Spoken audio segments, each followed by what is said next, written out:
sales. So I ran across so many people that want to start a business, but they're intimidated by sales, or they are already in business for themselves, meaning that they got an LLC, an EIN number, all of that good stuff, but they hate selling. They're like, man, they love delivering on their product or service, but they just hate the whole process of selling.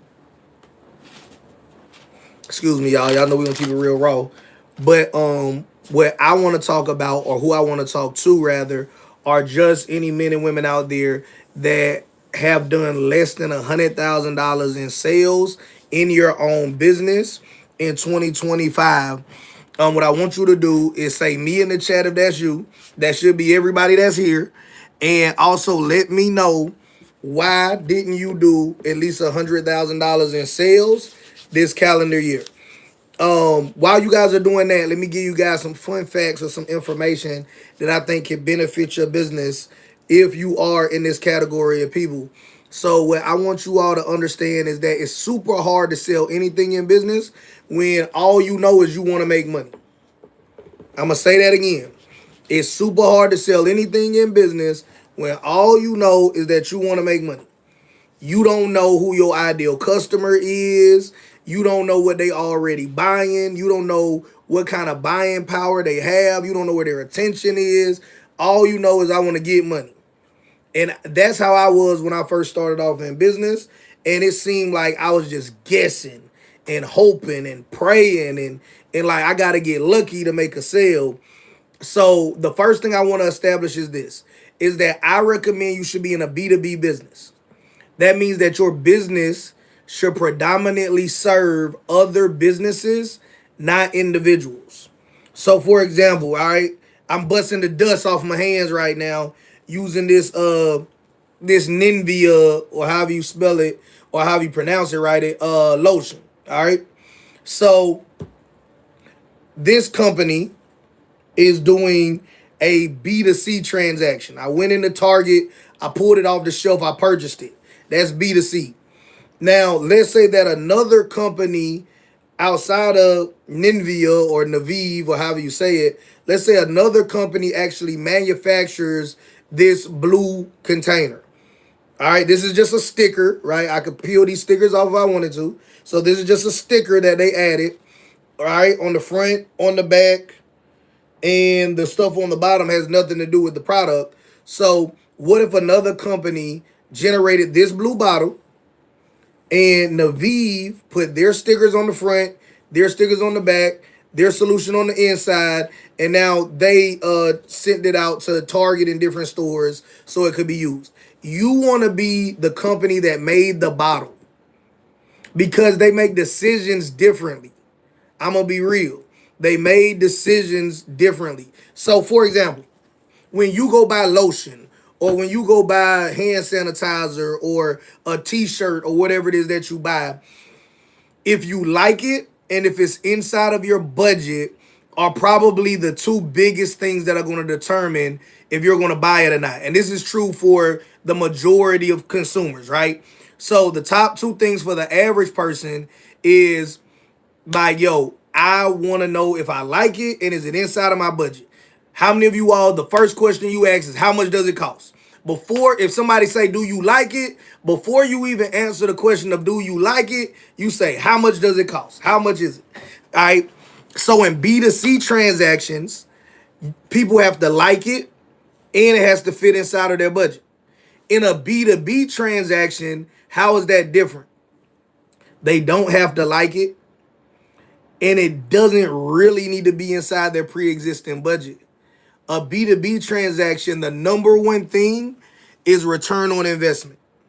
If this blue bottle costs, because they had to buy it in bulk, they didn't buy it one at a time. If these blue bottles in bulk for this company cost them $5 million a year just in blue bottles, and then they're going to put their labeling on it that has a cost, put their solution in there that has a cost, and then send it out. All right. So if they're going to spend $5 million a year on those blue bottles, but let's say that blue bottle, I didn't look it up, but let's say that off of that, they're going to make $200 million a year worldwide. Is it a good investment? What if you hate the color blue? What if you hate the shape of the bottle? But if you knew if you bought this particular bottle as a business, it would cost you $5 million a year. You could make $200 million off this product line. Would you still buy it? If you didn't have $5 million, would you go out and seek opportunities to borrow money, partner with other entities that have the money, so you could still figure out a way to get the $5 million if you knew that this $500 million investment will make your company 200 million? Yes or no? Talk to me, chat. Right? If you know anything about business, that's a layup. That's an easy yes.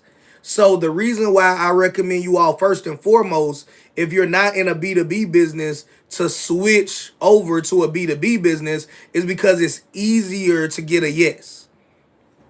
If I get told no in a B2B business, then it was the wrong answer.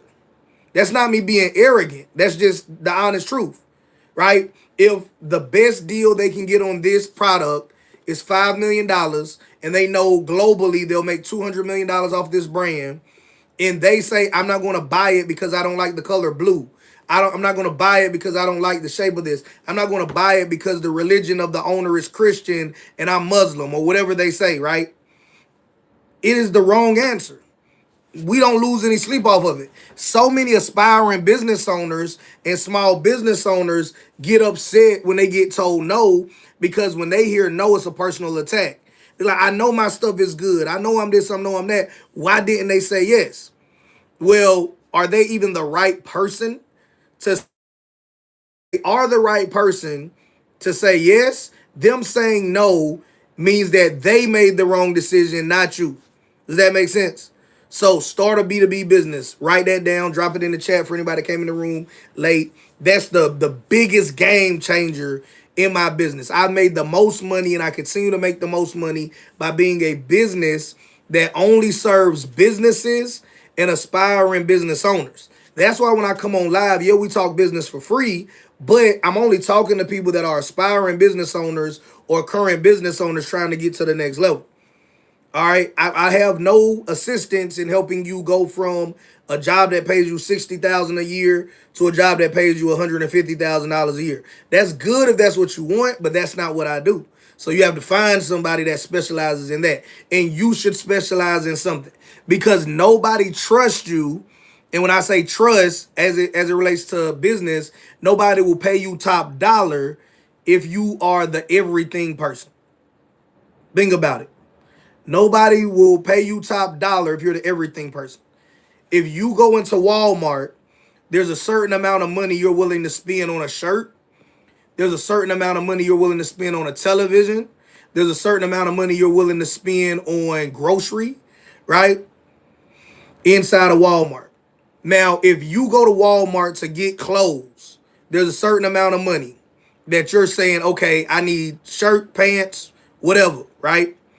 If you go inside of Gucci with the same mentality of I need shirt and pants, why is it a whole different budget? Your body the same size, so you need the same size pants, the same size shirt. But if you go into Walmart to get the shirt and the pants, before you even get in there, you already know you're not going above this much money. But when you go into Gucci, you might say, I'm not going above this number, but that number is drastically higher. Why? Because we view them as a specialist. All right? We view, okay, if I'm going to go to Gucci, that's going to be high-end materials. Now, we might one day find out that they use the same manufacturers over in China, right? And then people will say, oh, that's messed up for a season, and then go back to buying how they normally buy. The people that buy Gucci will go back to buying Gucci. The people that buy Walmart will go back to buying Walmart, right? So I want you to be the Gucci, the Hermes, the old school people, the Cadillac, right, of your industry, and not the lower end, all right? Now that you're B2B, we do understand that even though we live in the world of AI and I love it, and social media and I love it, there's still a human that has to make a decision on behalf of the business. So now what we have to do is say, how can I get the human that represents the business to tell me yes? We need to know something about that human. Now, of course, that might be easier said than done, but literally everything is in life. So, that being said, what I want you all to understand is some quick data that I have here about different generations of people, starting with baby boomers, going all the way down to the newborn baby that's born today. So, baby boomers are those that are age 61 and older. Age 61 and older. They care about preservation, not aggressively growing. If I am doing a B2B transaction with someone that is 61 or older, they don't care about flipping, generally speaking, they don't care about flipping 5 grand to 10 grand, 10 grand to 100 grand, 100 grand to a million. That might excite me. That might sound like a great reason to me why you should do business with me. But because you don't know who you talking to, right? I know people right now that are multimillionaires. They have their money invested in real estate and businesses and in the stock market. They are ecstatic. Hear me clearly. They are ecstatic to make $5,000 a month off of their dividend portfolio. They have millions of dollars invested and they get $5,000 a month. Whereas somebody that is, let's say that that person is 70, right? Somebody half their age, 35. That's the age I am now. Somebody at age 35 might spend $5,000 to learn how to make 10 grand a month, 20 grand a month, $100,000 a quarter, $1 million in their business. You get what I'm saying? But it's a different conversation. So yes, you did the first thing right. You're in a B2B business. But then the second thing you got to do is understand that there's a human that represents that business and they have to tell you yes before the money leaves their account and goes to you. If you're speaking to them without understanding who they are, then you're guaranteed to be told no. Right? If I don't know what you care about, so I come to you and tell you what I care about, is that a reason for you to buy? No, it's not a reason for you to buy. So if I'm talking to a baby boomer, what do they need to know about their investment? How is their investment protected? Not necessarily how you're going to double, triple, quadruple, gazillion times it. How am I not going to lose money if I do business with you, JT? Right? Now, of course, I would love to make as much money as possible. But if I am not certain that I won't lose money, or the probability is very low that I will lose money, I don't care how much upside there is. Because I'm 61 plus, I'm a baby boomer, I have money. Baby boomers have the highest, annually speaking and generally speaking. Yes, we can go find a poor baby boomer, a middle class baby boomer, and a wealthy baby boomer. But generally speaking, baby boomers have the highest amount of disposable income. That doesn't mean they'll give it to you for you to triple it. So what we have to understand is who is the person. If they're a baby boomer, when I talk to that business, I tell them how I'm going to preserve their investment. Not how I'm a double, triple, quadruple. That's why I tell you guys, the biggest opportunity that I see right now that will literally die over the next 15 years is how many baby boomers started a business during the time where there was discrimination, there was racism, there was all of these things going on in the world and in the economy, and they, through it all, became successful business owners. Because baby boomers are still the biggest percentage of business owners that pay themselves at least $100,000 a year or more. But they never learned how to be absentee owners. They never learned how to systematize their business. The AI tools that we have, access to have virtual assistants like we have. I got 4 full-time employees. I'm looking to hire 3 more, all virtual assistants, all from the Philippines. They work 8 hours a day. That means if I don't get out of bed, I still get 32 hours a day worth of work done. 8 hours a day. 4 employees. That's 32 hours of work done every single day. So in a 24-hour time span, I can get more work done than the hours allocated. But there's so many baby boomers that were just worried about getting a German Shepherd turned on them, getting a water hose turned on them, getting illegally prosecuted, getting their land stolen. I'm from the Southeast. I'm telling you guys about where I am, right? So there's so many things that they had to worry about, and they built the business during their time, and now they're benefiting off of the word of mouth, off of the brand equity, even if it's centralized in the local area that they have. But what we do know is that what you can and don't know will eventually hurt you. So when I go have these conversations, I talk to them about partnerships. I talk to them about how can I help you make more money. Right now you got a Facebook account, but your Facebook account is like a business card. Do I got a business card laying around? I don't, but I took my daughter to Walt Disney, so I got a Walt Disney card here, right? Random. Let me grab this. All right. So pretend this is a business card, right? So most older people, right, and even younger people don't even believe in business cards, but pretend this is a business card with me, right? Their social media is like a business card. It's something that they can say, yeah, I have it, but it doesn't do anything for them. It doesn't bring any customers to their business. It doesn't help them keep customers longer, right? It's just a novelty to say, oh, I got it. So I can approach them and say, what if that Facebook page that you have, what if I took it over and that Facebook page brought you more leads?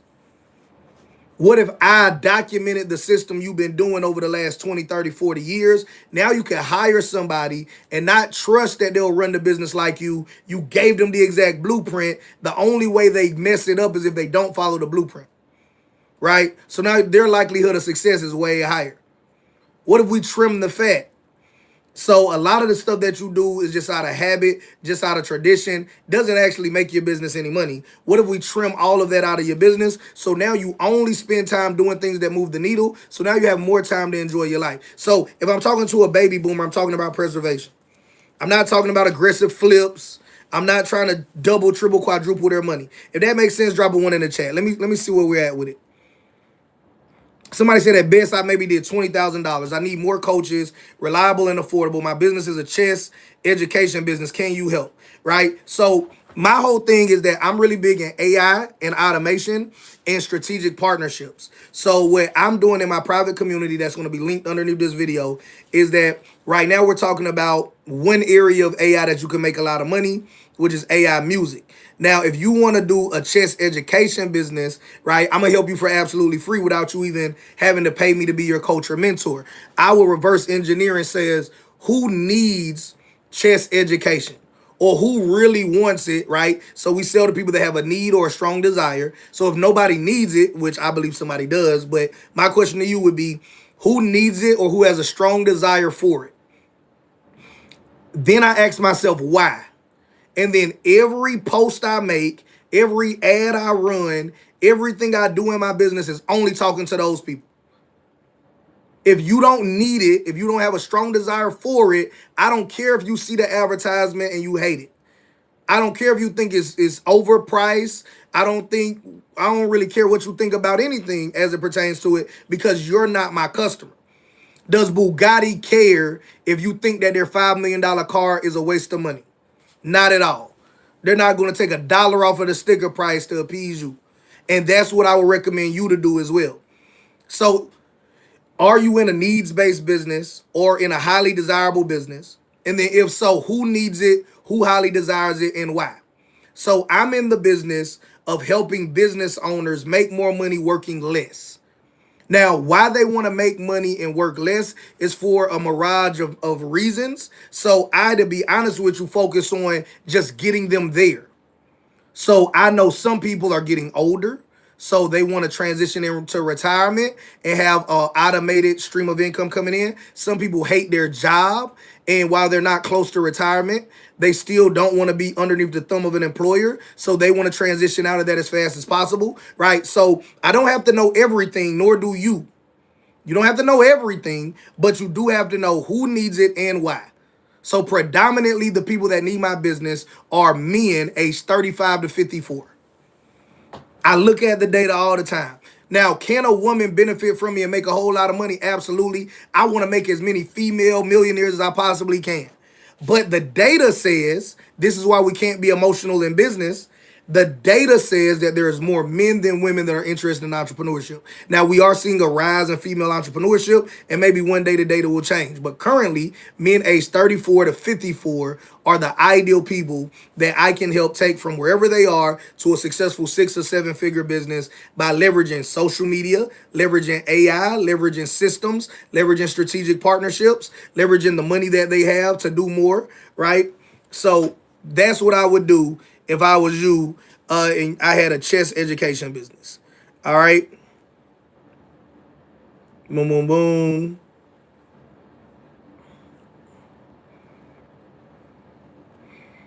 Yep, yep, yep.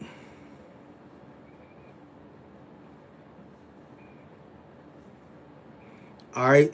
Seeing a bunch of ones in the chat. Seeing a bunch of ones in the chat. Okay, so y'all following me. So let's wait. And just to put it in perspective, if you do have a business, B2B proposal for somebody that's a baby boomer, they spend, as far as disposable income spent, is the range is 10 to 25,000 a year. Not saying they'll give you the whole 10 or the whole 25,000, but another thing that we got to understand too, and this is assuming that they're middle class. It's not assuming that they're rich or wealthy. This is not assuming that they are poor or low income either. Middle class spend 10 to 25,000 and stuff that we would consider disposable income purchases. All right. Are there certain businesses that baby boomers usually own? So the baby boomers that I'm targeting own daycare centers. So yes, they can own any business, but a lot of them own daycare centers. A lot of them own barbershops. A lot of them own accounting services, right? I am niching down.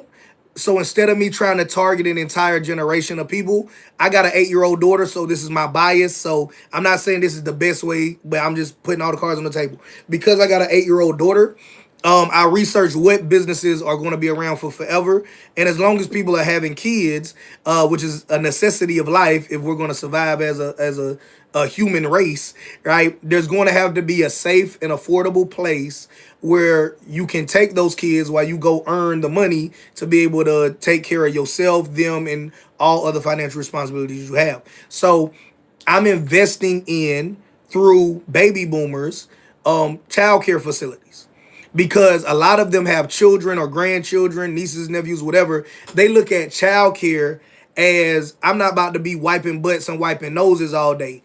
I don't want to be rocking babies all day, right? So they went to college, or they went to the military, or they went to the big city. So a childcare facility coming back to the little country sticks of South Carolina, North Carolina, the area that I do business in, they like, man, that ain't it. I'll go there for the holidays. I'll go there for weddings and funerals. I'll go there to visit from time to time, but they don't understand absentee business ownership either. So they're like, I'm not going to move back there, especially not for that. They view it as a step down. I had a conversation last night with one of my partners, in the area, right, is so low. So one thing that we did for our top worker, and this is at the childcare facility, is I said, find out how much her rent is. I'm going to pay her rent for Christmas. Her rent was $380. $380 for the month for a house. 3-2, right? No, 3-1. I lie. 3-1.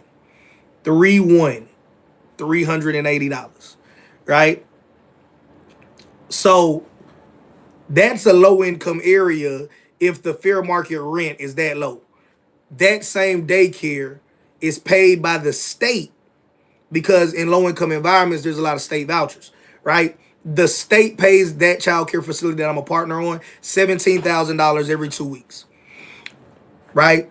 That's just the state money. The state, now, not everybody there is on a voucher. Some people make too much money or just don't qualify for the voucher, right? The state says that whatever you charge the state, you also have to charge the cash buyers as well, right? So just the state alone pays $34,000. We make more than that because, like I said, there are some people that don't qualify for the voucher. They pay cash, right? So it's still, max is probably around $200 a week. What we charge an infant is different than what we charge a toddler, different than what we charge an after school kid. I'm sharing all of this with you because I can't own every daycare center.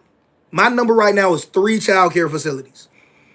Do you know there's an infinite number of country towns in Alabama, in Mississippi, in South Carolina, in North Carolina, in Louisiana, in wherever, right? I'm only trying to get three. And the only reason I want three is because if my daughter can't figure out, like she's 8 now, but at 28, 38, 48, whatever age, she's mature enough to take over all of this by herself. If she can't figure out how to manage by that time, probably about 6 figures a month, and be able to take care of herself, that's the best I can do. Right? That's the best. That's the best daddy can do. I'm sorry.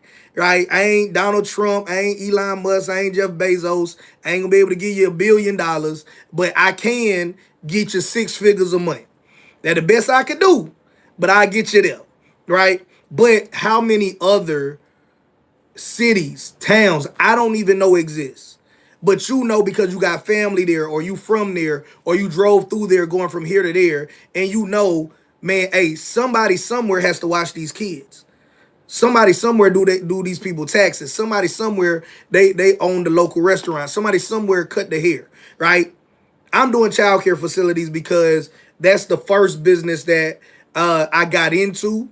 Right? Somebody pitched it to me when I was in the Marine Corps. I shot it down. I said, man, I'm a man. Right? When I was in the Marines, I was lifting 380 pounds like it was this. Like, you know what I mean? So I was like, man, like I'm a big, strong, real man. Nobody want no daycare center business. I had a daughter. I said, I called him back. I said, man, what you say about them daycare businesses? How much money I could make?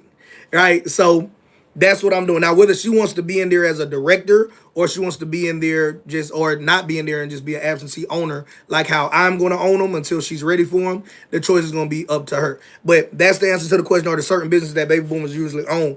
Daycare centers. I love daycare centers only because my experience is there. Somebody else that's experiencing another business will say that sucks. Do another business, right? But I can only tell you what I'm familiar with. All right. I think my primary clients are public schools, homeschoolers, Catholic schoolers. I also think summer camps are clients. Yep. So I like B2B, and I would definitely so chess is like the highest grossing game in the world. You can also legally make your own chess board game because nobody owns the rights to chess.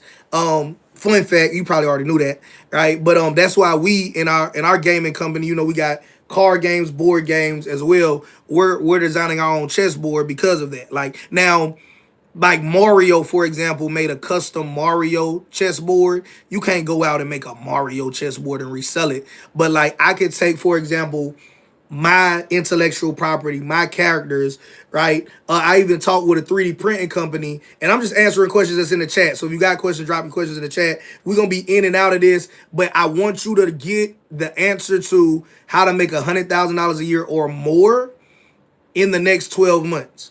So that's why instead of me just sticking to the script, I'm answering questions as well, right? So that being said, though, all right, somebody said, "What's a chess business?" Hey, I'm just answering the questions that they dropped in there. All right, so they said they had one.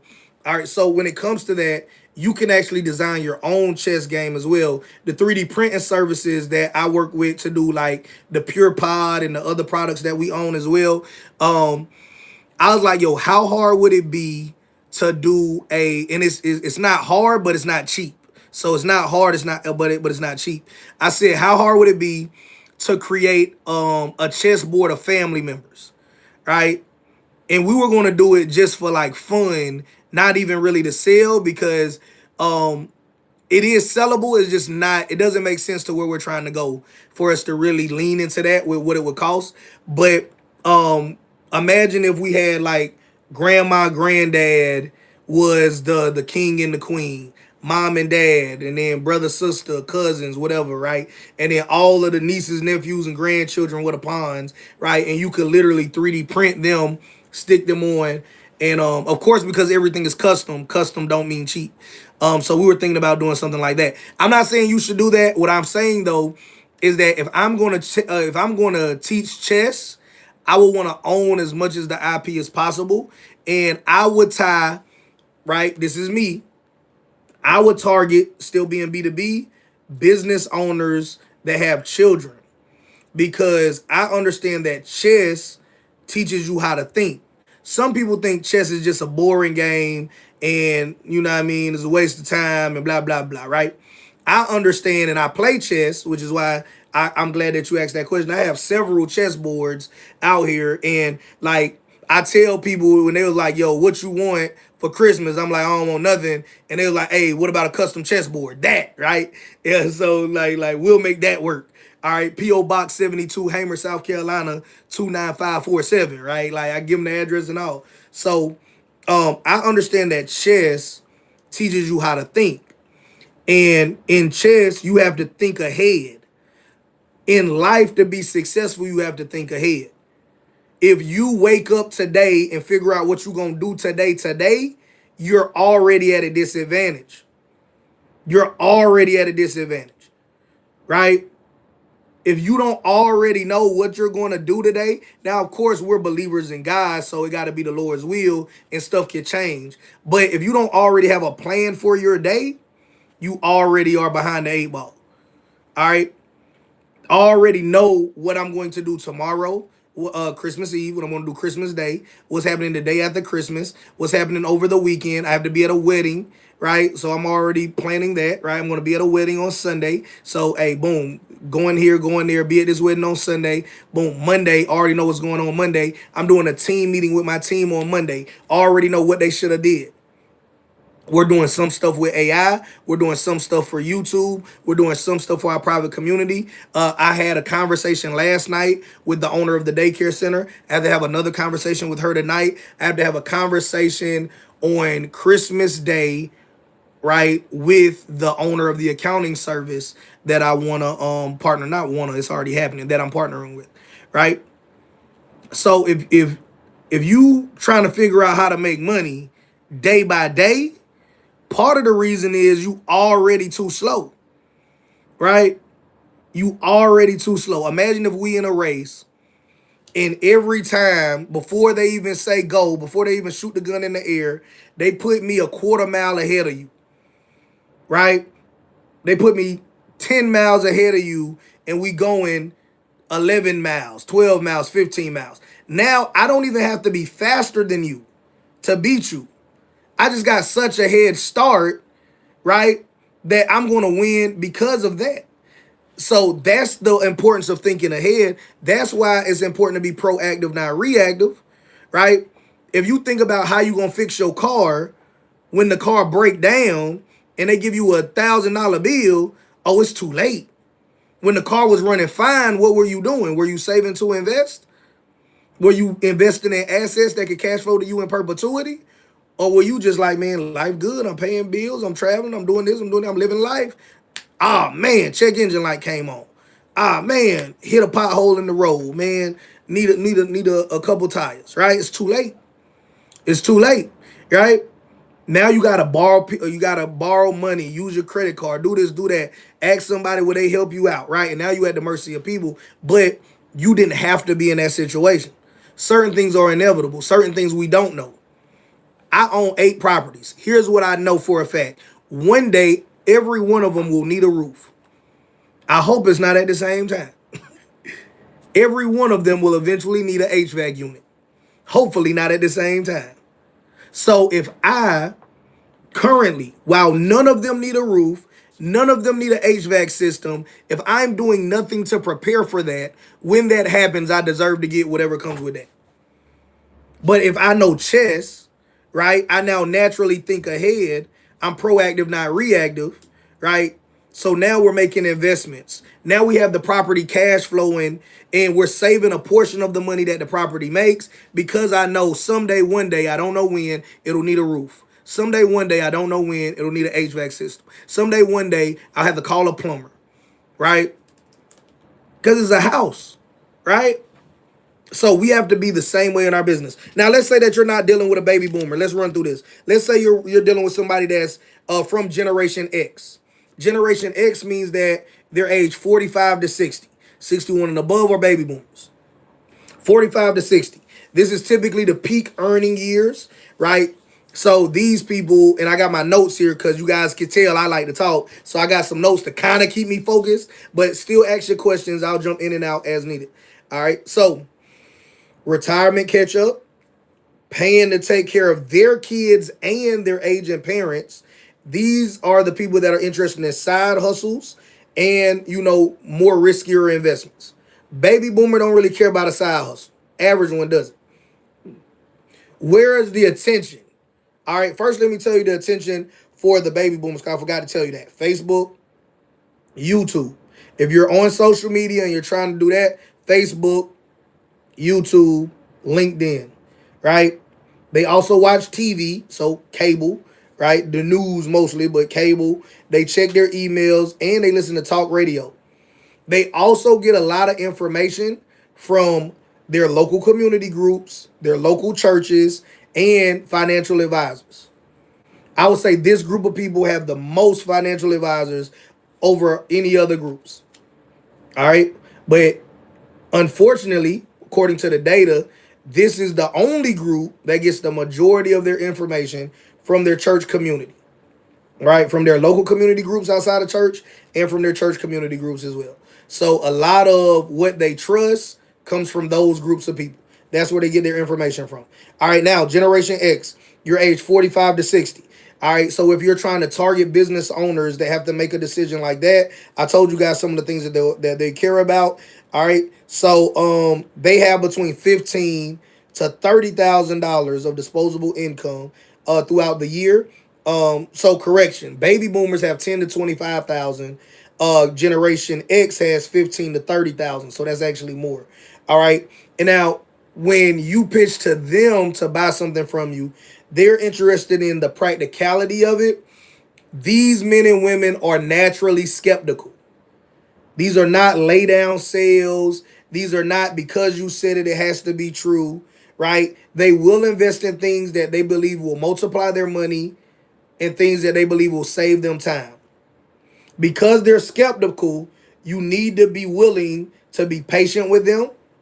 This might mean that you have to talk to them several times before they do a financial transaction with you. You also need to be open to answering difficult questions, whatever that looks like in your business.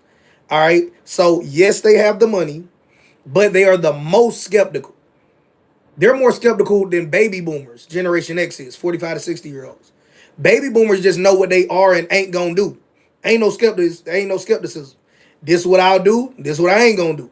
Right? Generation X is open to doing whatever, right? Generally speaking, but they're the most skeptical group. So this is not a talk fast, get them excited, and then they throw money at you group. They're gonna be like, oh yeah, man, I'm very interested in that, but just got a couple of questions. What about this? What about that? This is the I gotta talk it over with my wife generation. This is the let me sleep on it. Let me think about it generation. All right. And if you know that proactively going into it, that means that you need to have a follow-up sequence. In the perfect world, they'll say yes, they'll buy from you on day one, but realistically, this generation, they don't make decisions on the spot. Right? Baby boomers, if it's something that they want, like, look, man, this is what I want. You could do it. Let's do it. This generation, let me talk to my spouse. Let me sleep on it. Let me think about it. Let's reschedule. So you need to have a follow-up sequence, preferably automated, if you're going to be doing this at scale, all right, for these group of people. Does that make sense? Does that make sense? So that's baby boomers. That's Generation X. Oh, man. I don't know if you guys can see this, but so I got somebody it's probably backwards, but I got somebody at my Airbnb checking in. I'm gonna just cut this other phone off. I don't know if y'all can hear that noise or not, but it's all good, right? The importance of having assets. So while I'm sitting here talking to you guys, my other property is making money. All right, once I find a commercial building that meets my standards, I'm going to start doing these same conversations at a commercial building. And this property that I'm at right now, right, is just a 3-2 that I'm using as a media house. This is a bedroom. That's a bedroom. The master suite's on the other side, right? I just turned everything to a studio. All right, this will be another investment property. Well, it is an investment property now, but this will be another Airbnb. All right, I already know what theme I'm going to do. I'm going to do the kids' room, Pokemon. I'm doing a whole Asian theme throughout. We gonna have a koi fish and goldfish pond in the back. I digress though. I just wanted to address that sound. If you guys heard all that background noise and was like, "Dang, JT, that's annoying. That's annoying, right?" So my bad on that. But we making money. That's what money sound like. All right. So next up, millennials. Millennials are ages 29 to 44. Before we get into millennials and Gen Zers and talk about how to sell to them, let me see if there's any more questions. Let me see. Shout out to Georgia. Yo, yep. In Georgia too. How do you feel about automated trading networks? If they work, they work, right? I do think that eventually, what's the biggest one called? Is it called Medallion or something like that? I do think eventually that is going to be the norm. I know right now is a little bit taboo depending on the person, because a lot of them are just networks that just get the owner money. But as more and more come out that actually make money for the people that use them, then yeah, I think those trading networks will flourish, right? They got a bad stigma now because a lot of people that are in them don't make no money. So only the people that owns the network is making all the money. Boom, boom, boom.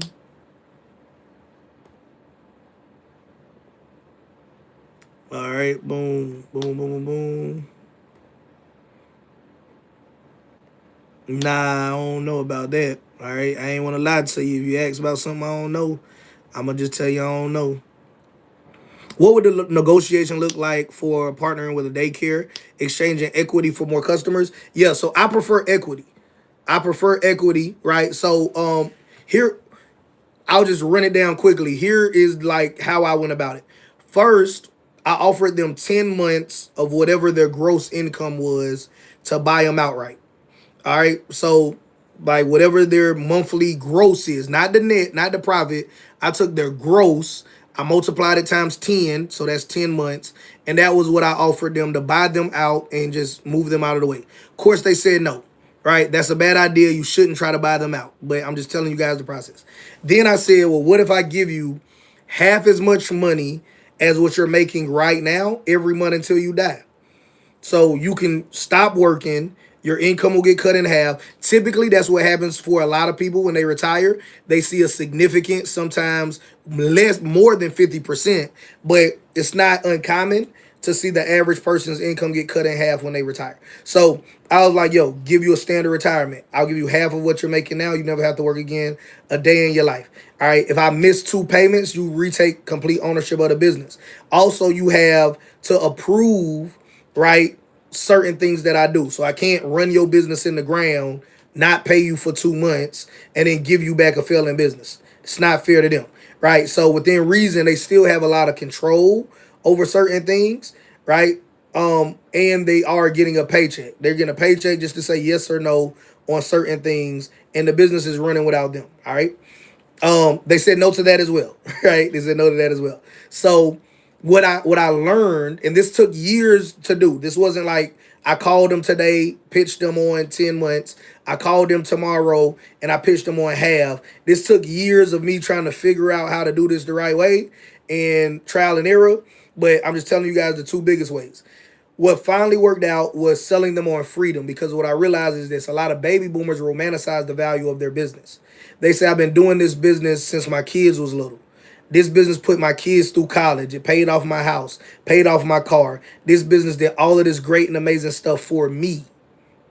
So if you want this to do all of this great and amazing stuff for you, of course you got to give me millions of dollars. What they don't understand is how businesses are valued.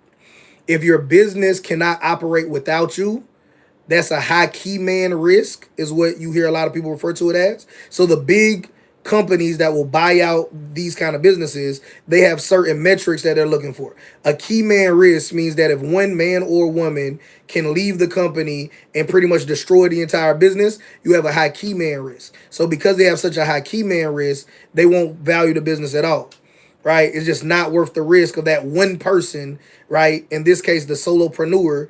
All right, I don't care if you make 50 grand a month in a place where you can rent out a house for less than $400 a month. If you die, if you leave, the money stops. So that's too high of a risk. We can go find businesses that make that same amount of money that don't require the owner. That's what we'll spend money on. We'll even spend more money on that business than what you're asking for to have that peace of mind. So because they have high key man risk, their business is worth zero. Business that make 30, 40, $50,000 a month, right? People with more money than me, people with more money than you, right, are not going to buy it. Key man risk too high, right? It can't operate without them. There's other factors that they look at as well.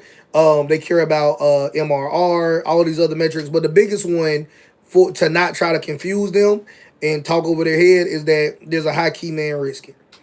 So their alternative is if they have kids and heirs that want to take it over, that's the end of the conversation for me. I'm not trying to convince you to give me something that you want to give to your kids, your grandkids, anybody in your family, or anybody else, right? But if your kids moved away, they're college educated, they're in the big city, they just don't want to deal with it for whatever reason, right? What I want to do is I don't want to take a dime of any money you're already making, but I do want to be a partner on all the value that I bring to your company. So can I come see how your business is operating, increase the value, and in the areas that I increase the value, I get a piece of that money. Let's also put a clause in our agreement that if something happens to you, I can retain full ownership of the business, right? That's the first pitch. Usually they say no to that, right? But because I anchored them with that pitch, I then follow up with, okay, well, what's a reasonable amount of money you would want to pass on to your heirs from this business? It's not going to be trillions. It's not going to be millions, right? 200,000. Okay. Well, even though your kids didn't want anything to do with the business, if something happens to you, you have three kids. All right. You will want $200,000 to go to them. You will want it to be split up equally three ways. Okay, cool. All right. So now we're going to create a life insurance policy for $200,000. We're going to list them as the beneficiary, and we're going to take a portion of the value add that I create in the business, and that's going to funnel to pay the life insurance policy on you.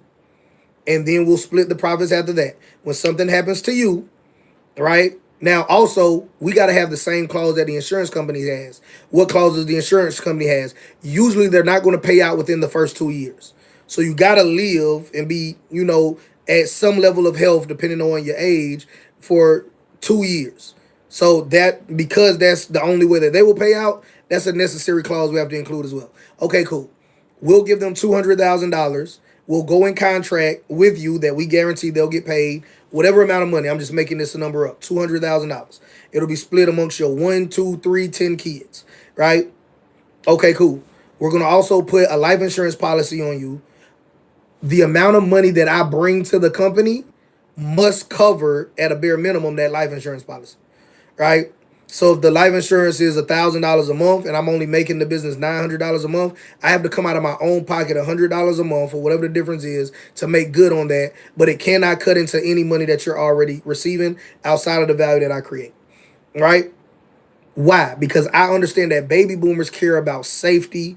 They care about preservation more than they care about, am I going to take their daycare center from 50,000 a month to 80,000 a month, 50,000 to 150,000 a month, right? They're perfectly happy at 50,000 a month. All right. So I have all of those clauses in there. I go add value to their business. We generate money. I pay the life insurance policy if that's what they want for their heirs, right? If not, we just start splitting the upside value that I create, and we have that clause in there. So now I'm a business partner. I'm an absentee owner as they are, right? As they are like owner operators, solopreneurs. All right. So eventually, if they're smart, which they are smart, right? Eventually they'll recognize that, you know what, if he can run it as an absentee owner, why can't I? All right. So that being said, yeah, 200K for $1,000 a month is crazy. Yeah, but if you're older and if you have pre-existing health conditions, or if you don't want to get a check, like a health screening. So I know some people that were in remission for cancer, and they wanted to use an insurance company that wouldn't do a health check because in the past they couldn't get life insurance because of them being in remission for cancer and their risk of it coming back being high, blah, blah, blah, right? So we had to find a life insurance company that will give them full, life insurance, right? Not term, but they wanted actual life, natural life coverage for the amount that they wanted, and you pay a premium for that. All right, you pay a premium for that. So that's what we did. All right. So that's what the negotiation is. So that's what the negotiation typically looks like. We go in there, we create more value. Here's the thing though. Creating more value. I had somebody beeping in. I should have put my phone on do not disturb. Let me know if you can still hear me. Drop a one in the chat. Drop a one in the chat if you guys can still hear me. No, it's a delay.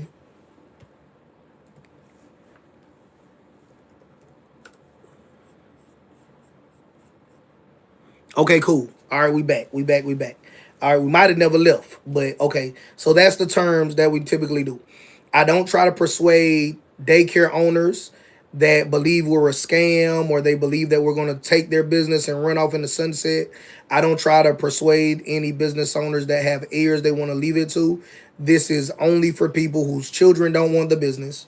If they were to drop dead today, the children would sell the business, right? So I'm like, okay, if all your kids really want is a payday off the business, what is the real estate worth? That's pretty much what they would get off of it because they wouldn't have a business anymore. So what's the real estate worth?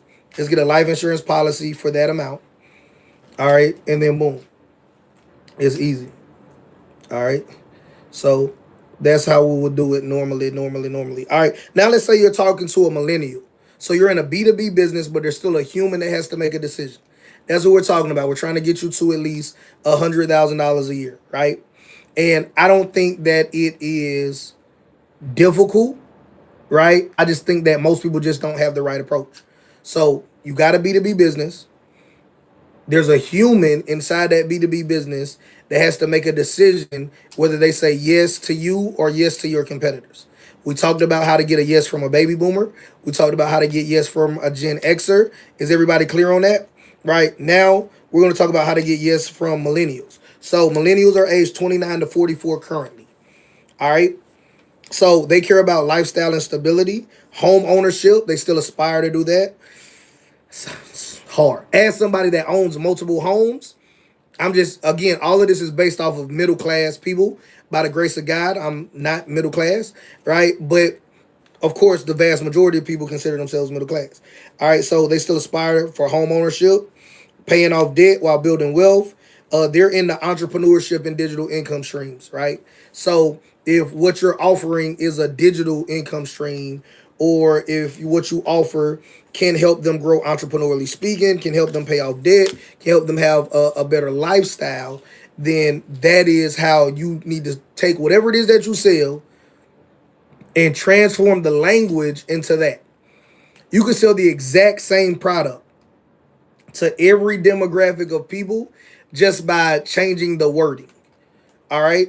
So if I want to help businesses make more money working less through AI and automation, if I'm going to talk to a baby boomer, right, I know that they prioritize not losing anything.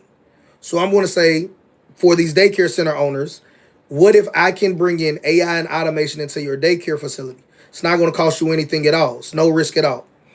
We're going to track how much new money comes in through what I added, and I would like to participate. Can I be 50-50 partners with you on this new money? Now, you making as much money as you know how to make without me right now. So if that number is 50,000 a month, 20,000 a month, 10,000 a month, whatever it is, I typically don't want to do business with a business that's making less than $250,000 a year. All right. So, but let's say your number is whatever your number is. All right. So cool. They're making $10,000 a month. All right. So a little bit low for me, but let's say that you're cool with working with a business that's doing that. All right. So I don't want any of the $10,000 a month that you're making. But if you go to $15,000 a month, I want to make 2,500. You get it? First 10 is their money. They were making that without me.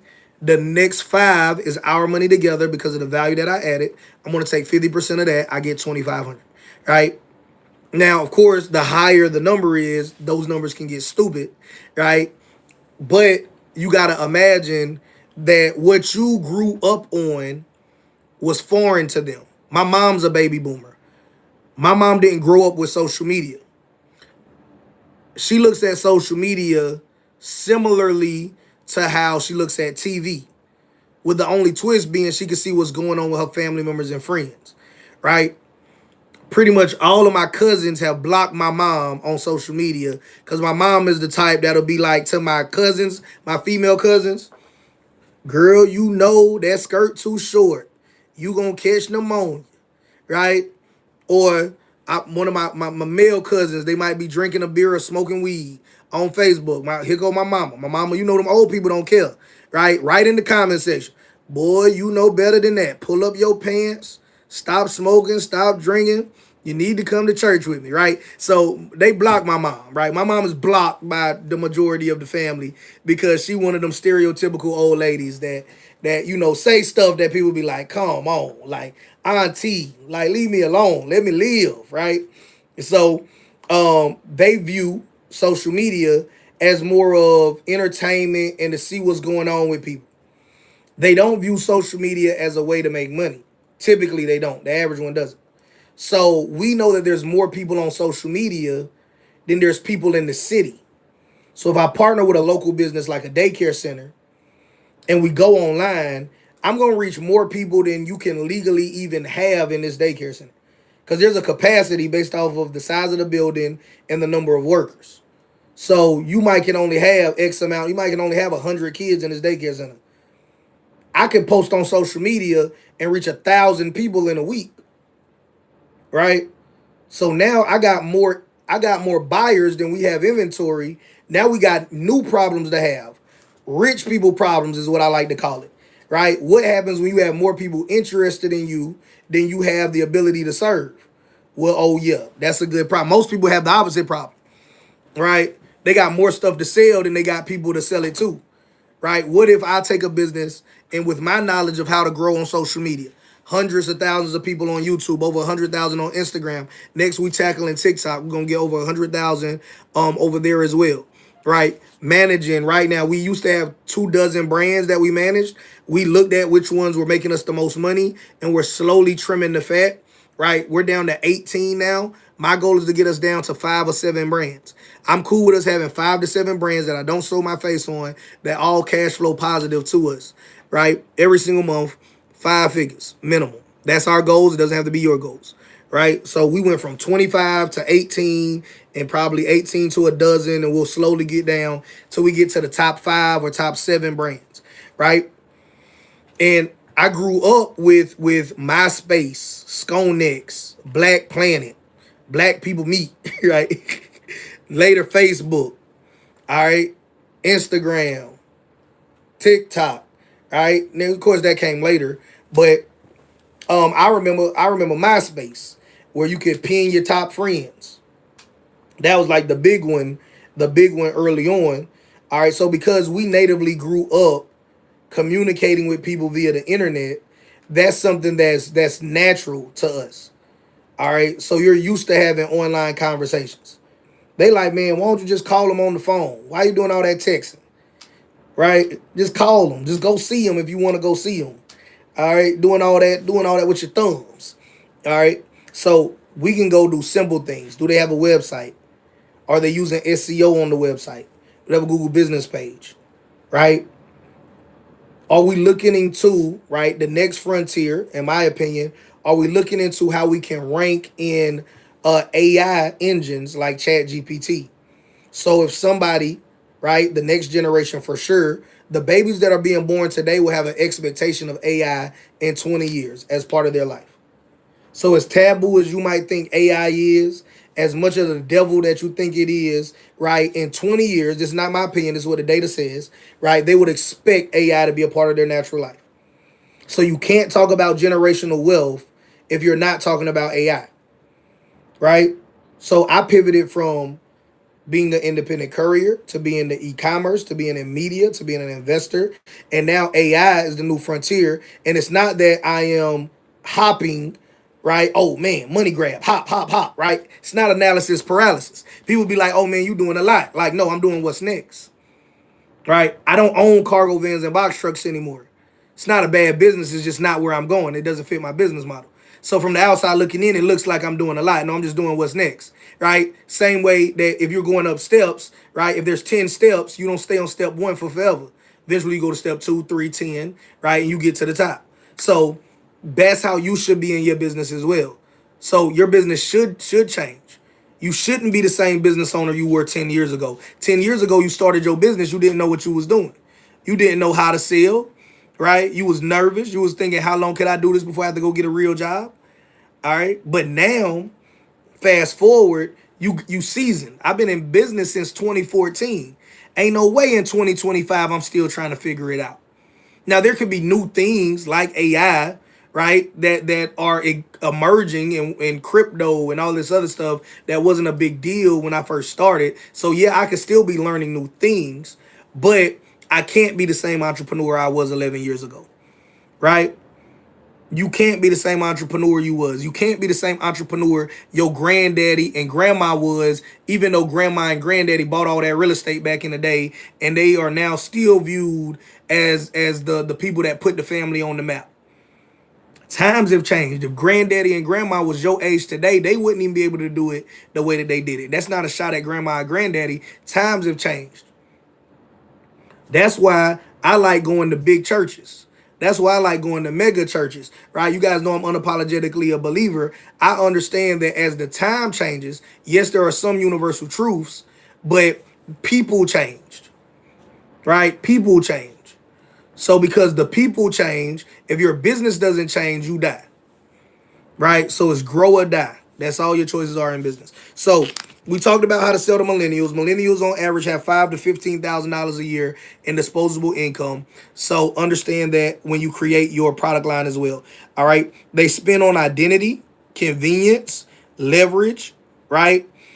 And if you have a subscription service, this is where you thrive, right? You thrive. I'm gonna show you guys at the end what I'm doing on the back end of my subscription service, in case anybody here wants to copy it, steal it, or just join the community and just make money off of it, right? Which will be probably the easiest way to make money. But some people, they want to get rich alone. And I don't got time to explain to you all how bad an idea that is from first-hand experience, right?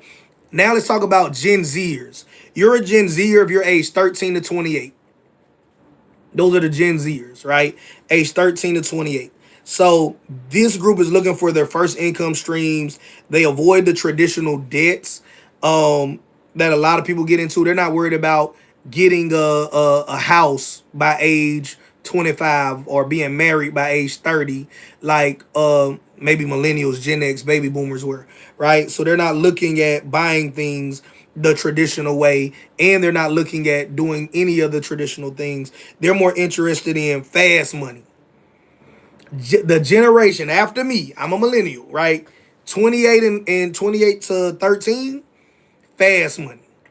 So if you're trying to sell to millennials, you need to sell them speed, right? As crazy as it might sound to you if you're of another generation, a Gen Zer would spend money on something quick, like getting an Airbnb so they have a nice spot to go chill at after the concert, versus taking that same money from all of those concerts that they went to and putting it as a down payment on a house that they own, right? So we might say, man, look, you going to all of these different concerts, you chasing Beyonce and Drake and insert your favorite artist, and you going to all of these different shows all over the place. And when you look at how much money you spend in Airbnbs, you could have stayed your butt at home, watched them on YouTube, and put a down payment on a house. You crazy, right? How many times have we heard our grandparents and our parents call us crazy? Now we turning around and telling the people after us, no, y'all crazy because, I would have never did that. It's just a different generation. They want stuff fast, right? They're not interested in 30 years from now they own a house, right? They'll take that same money that they could have put down on a house and they'll trade Forex with it. They'll trade crypto with it. They'll buy a meme coin and hope it goes up to millions of dollars. And if they're gonna buy a house, they rather buy the house cash, right? Or with the same crypto. That's just what the generation is. The biggest mistake that a lot of people make in business and in life is you're trying to make them believe what you believe, but it's another generation, right? You might say, I would never in my life spend no money on no doggone Bitcoin, on no doggone Ethereum, right? On no sand, on no XRP, on no CRO. I'm not buying.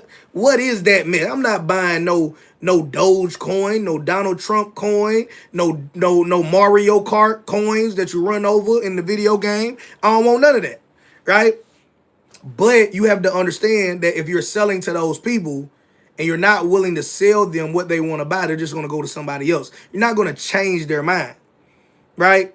So when you're talking to Gen Z and you're trying to sell in your B2B business, understand that their attention is on TikTok, YouTube Shorts, Discord, and Telegram, right?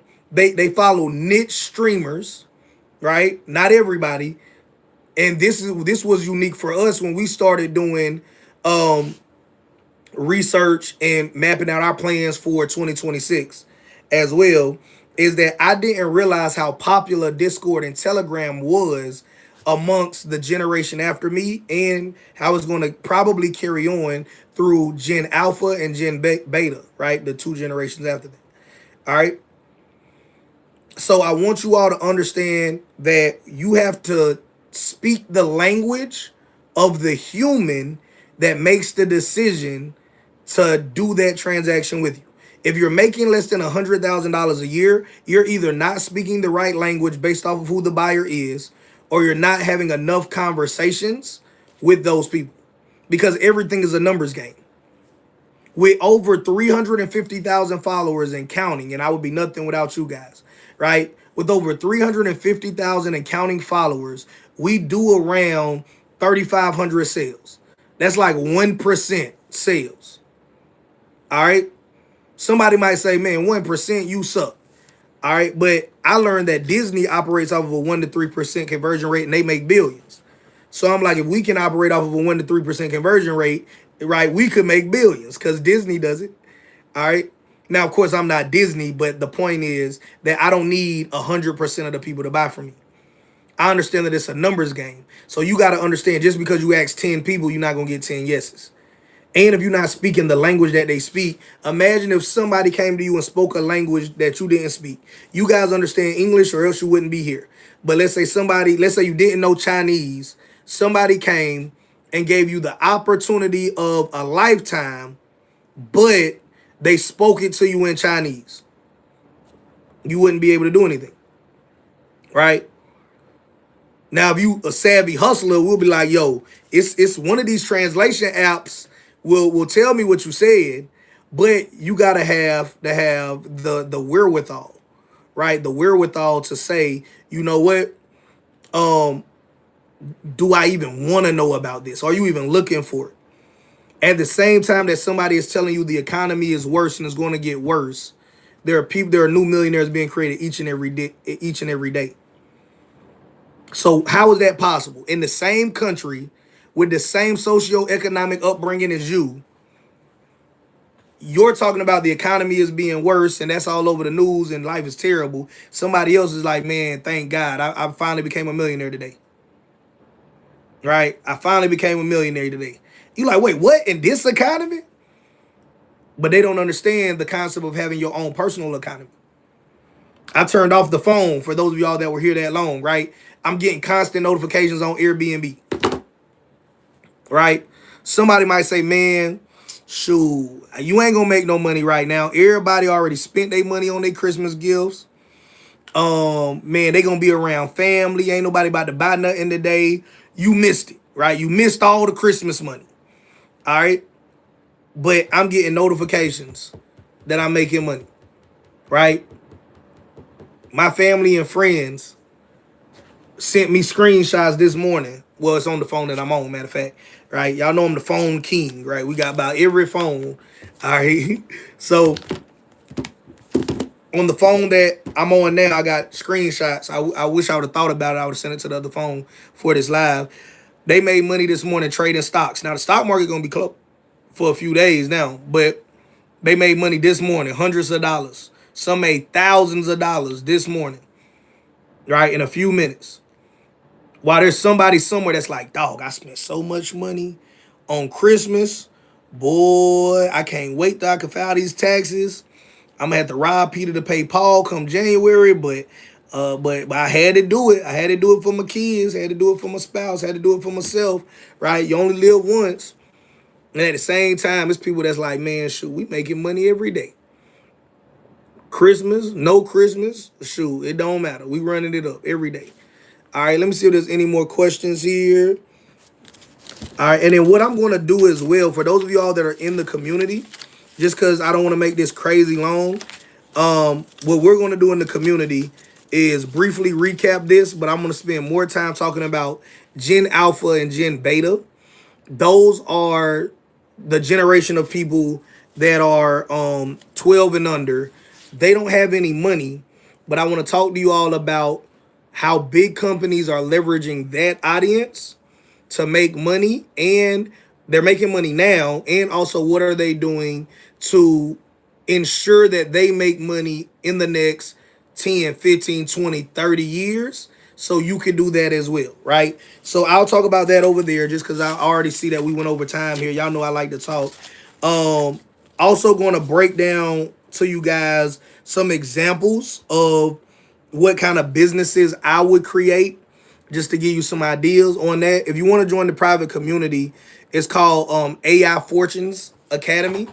And what we're going to do, matter of fact, I told you guys I could share with you all this part. So what's dope about this is that even people that's in it already don't even know how good it is, because a lot of this stuff is hidden.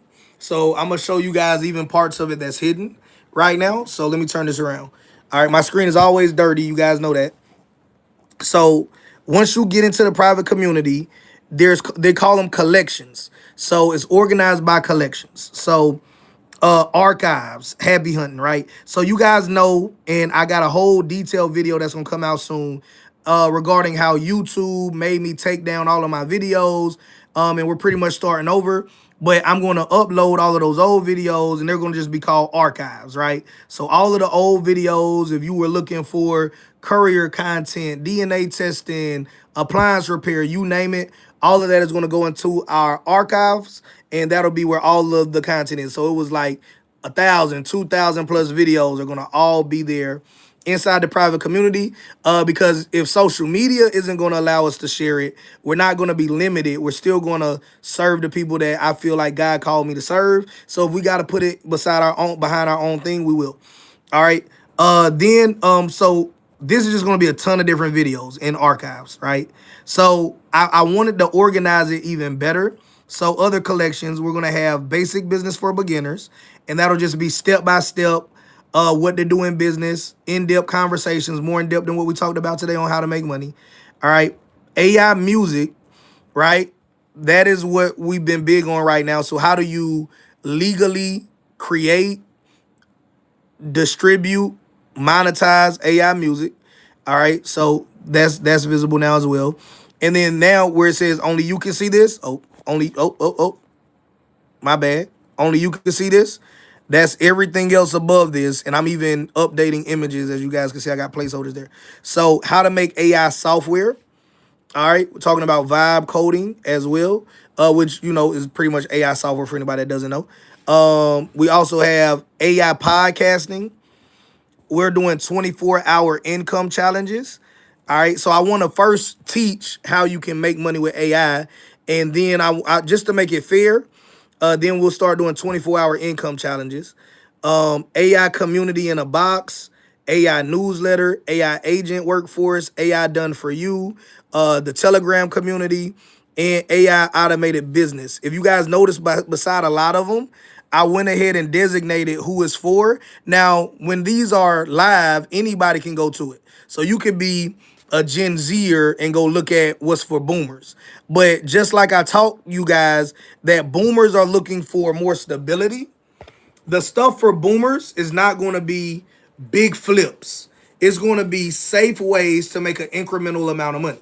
So I'm putting boomers, Gen X, millennials, based off of the natural desires that that generation has, and not necessarily saying only boomers can see this, right? So if you go look at like AI automated income, which is going to be designated for boomers, it's going to be talking about a safe way to make incremental money off of AI. not necessarily flipping $1 to $1,000, right? That's not even what boomers care about. This is what we're going to be actively working on over the next year or so, right? So to be in this community is $210 a year, or it is $35 a month if you want to go month to month. So I tried to make it as affordable as possible. However, I'm not doing it by myself, so it's not like I could just arbitrarily just make up a price and not consider what other people need to help me make this a success. Right now, the only thing that's visible is probably going to be AI music, and then we're going to add the visibility of everything else. Reason why I'm doing it like that, so if you want some of the other stuff, join for the year, you're going to get it all, is because some people will say I got analysis paralysis. So we're going to gradually put it out there. Now, once everything out there is out there, but then we'll say, hey, look, it don't get analysis paralysis. Go to your collections. You'll be able to see all of them, right? And pick what you want. If you want a 24-hour income challenge, just go there and check out a 24-hour income challenge. If you want to make money off of AI music, because you can use Suno AI to make it today, use DistroKid to distribute it today, and then start marketing it via TikTok today, and then build a print-on-demand business with Printful today, and start getting traction on your streams later on your sales today, right? Then of course you'll go to AI music, because that's probably one of the fastest ways you can start making money with AI, right? And we break down all of that in length on how to do it the right way, because just naming out tools, Suno, TikTok, Printful, right? Yeah, you can do it, but there's a right and wrong way to do anything, right? You could tell me, hey, look, you want to dig a grave, get an excavator or get a shovel, right? Depending on how many you got to do and how much time you got. But just because you gave me an excavator or a shovel don't mean that I know how to do it the right way, right? I might be out there all day long, still ain't got it done right yet, right? So we spend more time in the community making sure that, like, we're not gatekeeping no information, but the number one factor to determine how well you'll do financially speaking is your environment. Now, that being said, everybody here can't move next door to me, right? There's only so many houses in my neighborhood. All right. And you might not even want to move next door to me. You might want to move next door to Jeff Bezos or Warren Buffett or Donald Trump, right? But there's still only so many houses in that environment for you to be able to move into. So that being said, all right, making this an option for people to be able to take advantage of it. All right. So if anybody is interested in joining that community, right, drop me in the chat. Do you teach how to get a VA for any other businesses? I teach you how to get a VA for every business. Every business. Right? Something that I'm super intentional about, and then this is just the flow of it, is that I show people how to do it themselves, not with the intention of them doing it themselves, but as crazy as it sounds, the only reason I teach people how to do it themselves is so they never get taken advantage of. So I can't come to you and say, you want me to do an AI album for you and put it out? Give me $50,000. You like, well, bro, Suno AI is $100 a year. DistroKid, depending on the tiers, probably $90 for the year. And then when I put out music, I might spend another $300-400. All right. Now your time and expertise and intellectual property is valuable, but your hard costs are less than $1,000. If you're going to use a VA, $2,000, right? And one of those are recurring. All right. $50,000 for what? You know what I mean? $50,000 for what? All right. So the subscription though is $35. $35 a month. Some people want to test it month to month, right? I encourage people to get it for the year because you're gonna be in that environment for the entire year. We're building out the Telegram for it as well. I also want to, right? We're not want to. I don't want to do this part. We're going to do this part. We're gonna put a leaderboard out as well. All right, so we're gonna put a leaderboard out as well, so that way, we're gonna give out awards to people that are the top. So we're gonna have top overall, but then we'll have top in each. in each section as well, right? Does that make sense? All right. So you could be the top overall earner, and I want to do an award show, like not just an award ceremony. It's some hilarious comedians that, by the grace of God, I came across and been able to meet, and I really, really, really, right, want to give them more of a platform. They have a platform, like they got a TikTok, they got an Instagram, they got a whatever, but I would just like to give them more of a platform if I can. So what I want to do is start doing like award shows. The award show is free for everybody that got an annual membership. Um, so that $210 a year gets you all the game, and you can get a ticket to the award show whether you coming to get an award or you just coming to network. Free food, free laughs. I promise we're not gonna bore you to death. It ain't gonna be come to a 2-3 day business conference. We do those too though, and ours aren't boring, contrary to what you might have attended in the past. But our award show would be just that. It would be an award show. I would bring out comedians, um, bring out nice food, videographers, photographers, and just have a good time. That's my vision for this. So with social media, YouTube specifically, making me take down all of my content, um it actually ignited a fire in me to say, you know what, you right, I shouldn't have all of my intellectual property solely on a platform that I don't own, right, that I don't have any real equity in. I'm just basically an employee, right, or a contractor of YouTube. Right now, of course, I got my real estate, I got my other businesses offline as well. Got my toy company. We cleaned up really well, with it being Christmas time.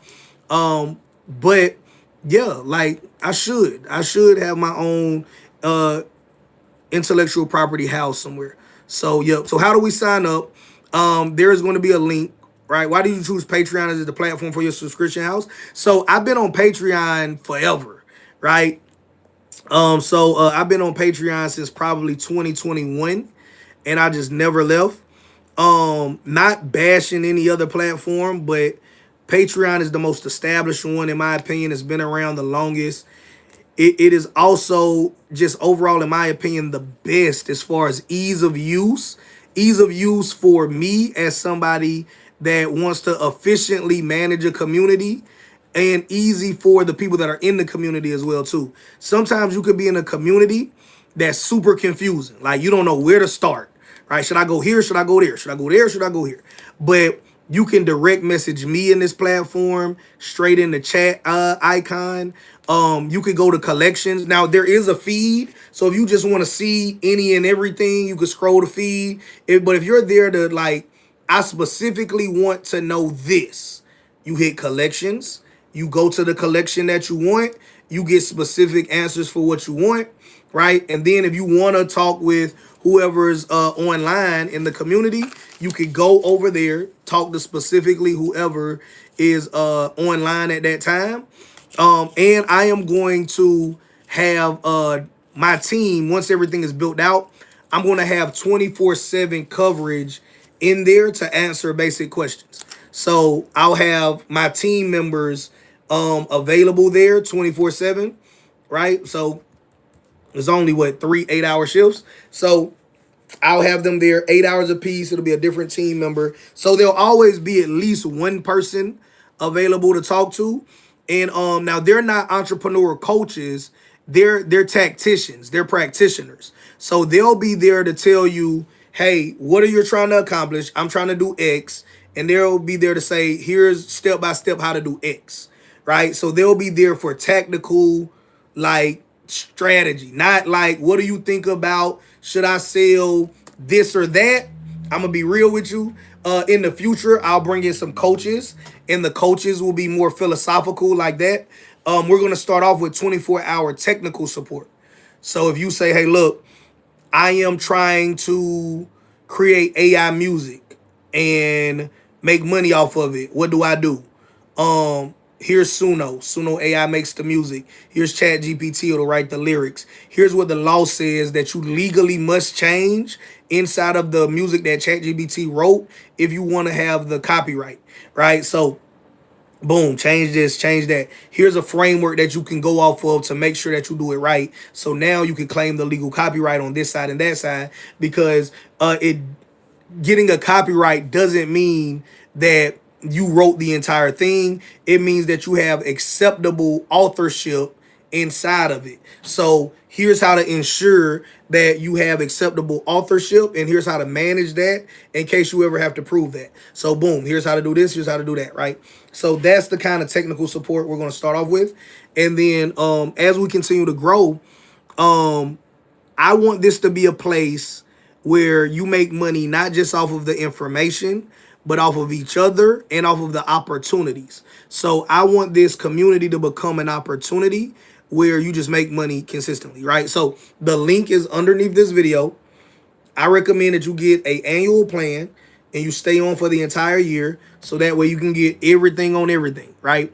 Now, because I have a team, right, we're going to always be doing everything at once. I want to start off by saying this. I don't expect you to do everything at once. If I leave AI music and go to AI software, I can leave somebody at AI music and still do that at the same time. Does that make sense? So I don't want you all to say, well, okay, you was doing all AI music, now you're doing AI music in this, right? Understand that I leverage through teams. 2, 4. All right. So I leverage via teams, and I want you all to leverage via your team as well. And I'll teach you how to hire your own team in a way where you're profitable before you even agree to bring them on board. Before you even make them an offer of I'll pay you X amount of money, you already have earned enough money to pay them. That is the goal, right? And if you haven't earned that much money, you don't hire them yet. Simple as that, right? So that is my framework for hiring my people. I've had a lot of success with it. I used to hate hiring people. I said, I can't manage people, and what if things get slow, and what about this, what about that, right? I solved that problem. Now I now share that solution inside the private community as well, right? So that being said, hope you guys got value out of this. Click the link. And if you don't see a link directly under this video that says join this community, give me like 2 minutes. I'm going to go double check that is there, and it'll be the very first link in the top, right? So if you're watching this video after the fact, it's already there. If you're here live, give me 2 minutes. It'll be there, right? Hit the slider over when you click the link, get the annual plan, $210 a year, and you are going to make money with AI. I'm going to get on your nerves so much. You're going to make money just so I leave you alone. That is what I'm going to do. You're going to say, so JT leaves me alone, I'm going to make money, right? Or I'm going to leave the group and I'm never going to come back again because I got tired of JT aggravating me about making money. I don't want to make no more money. I'm sick of doing this, right? That's the only options. I'm going to be real with you. I'm letting you know all of this before you go join. I'm going to aggravate you. I'm going to force you to make money or force you to leave and say, never talk to me again because I don't want to make money because you got on my nerves, showing me, telling me, giving me opportunities to make money. It's the only 2 things you have to do, right? So if you're not ready for that, don't join, right? If you're ready for that, hey, I'll see you guys on the inside momentarily. I'm about to end this live and start a live in about 10 minutes over there as well. So